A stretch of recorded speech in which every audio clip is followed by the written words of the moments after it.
Good evening.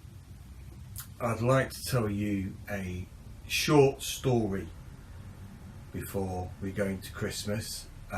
It's always a time for kind of ghostly stories, things like M.R. James and things like that, scary stories at Christmas. And I've got my own story to tell you, which I've never really ever shared with people. And I just think it'd be a good time to share it this Christmas, so hopefully you can stick around for a few minutes and hear this story which happened to me a few years ago, and I've never told this story, so I'm going to tell it now in front of a roaring fire, and hopefully you will listen. So a few years ago, actually quite a few years ago, when I was in my late 20s, in the late 90s, I was a student at university doing my journalism degree at the time, and it was a very stressful time, as a lot of people know. A lot of people know that it was quite stressful for me. I had 3 jobs at the same time. I worked very hard, and in between my sort of first and second year, I found it incredibly, terribly hard, to the point that I started to kind of get a little bit anxious and struggled. So I decided to take some time out of university. I took a couple of months out in the summer, and I decided to go and stay with an old mate of mine who lived down south, down down Exmoor way. I got an old Vauxhall Astra actually, so I got a Vauxhall Astra, and I travelled down, and being rather kind of in a bit of a flummoxed state at the time and not sure where things were going for me, I went down with very little money. I didn't have a lot of money to my name, and I also decided to go down very much the last minute. So I set off on my way from sort of northeast Derbyshire in my car down to around Exmoor. And I set off late. I remember setting off about sort of 7:30 o'clock on an evening, sometime in late June, although it was still daylight till around 9-10 o'clock. I set off down and made my way south in my old car. And things were going okay. I mean, saw the sun go down, went into darkness. I knew that I still had probably 2 hours journey ahead of me. Like I said, I've never shared this story with anybody as to what happened, and I'm feeling nervous telling this story, if I'm honest, because it's something I've just not really shared.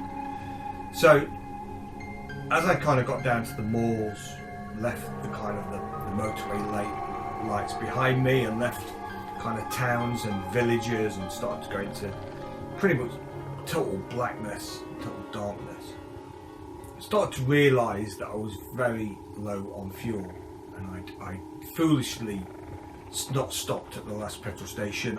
I sort of expected there would be another one ahead, and there wasn't. So I just kept pushing on as far as I could. I got my MacBook with me. I pulled over. I mean, this is pre-days of having sat-navs, mobile phones, anything like that. You very much went with a book. As people my age will know, you went with a book, you travelled down, and you kind of navigated by the stars, except that night there was no stars. It was a very dark, cloudy night. Eventually, my car was pretty much out of fuel. So I decided I needed to pull over, and I decided I needed pretty much to sleep in the car that night. And I found a safe spot to pull over. Thought I'll sleep for the night in the car, and then in the morning I'll set off on foot, find a petrol station, and then make my way further on. I'll find a telephone box. I pulled over. I was in pretty much middle of nowhere, but what I could see below me, about half a mile away, maybe less, were a couple of lights in the valley. So I decided to head down. I didn't have a torch, didn't have anything, I wasn't prepared. And I thought, well, at the very worst, I can go and have a look, see what's there, see if it's a house, see if it's somebody, see maybe even be a bed and breakfast, you never know. So I headed down. Like I said, my head was a little bit frazzled. I wasn't really thinking about it. I was very tired. And as I came down to the bottom, it was quite evident to me as I approached the place, it was a farm, quite a large farm, and the lights had gone out. It was maybe 11:30 at night later, and I decided it wouldn't be a good idea to knock on a farmer's door that night. And I decided that rather than try and make my way back up the hill, because it was very awkward in the dark, trying to kind of navigate fences and gates and things like that, I decided that I'd stay there for the night. Again, not thinking straight, and I went into what appeared to be an old barn. And in this barn, there were some ladders. There was enough daylight, enough night light for me to see that there was like a hayloft. And I thought, well, I could go up there for the night, and I'll crash out. Like I say, rather foolishly decided to do this. So I climbed up into the top, and there was plenty of space for me to crash out. It seemed a safe place. It was fairly dry. It was in the summer, and I sort of made myself comfortable. There was some hay, bales of hay, and I made myself relatively comfortable, and I laid down, and after about 10-20 minutes my eyes started to adjust, and I noticed that there was old furniture in there, very old furniture, lots of stuff stayed up there. It was a really big old barn. My eyes started to adjust and I could see this.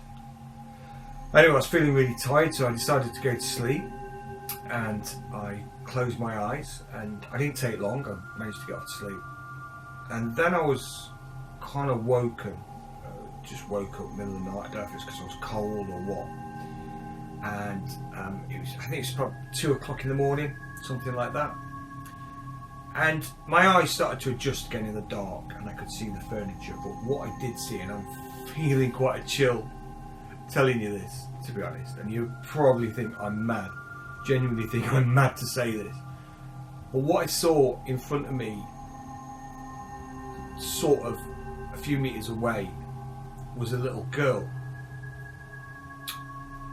and she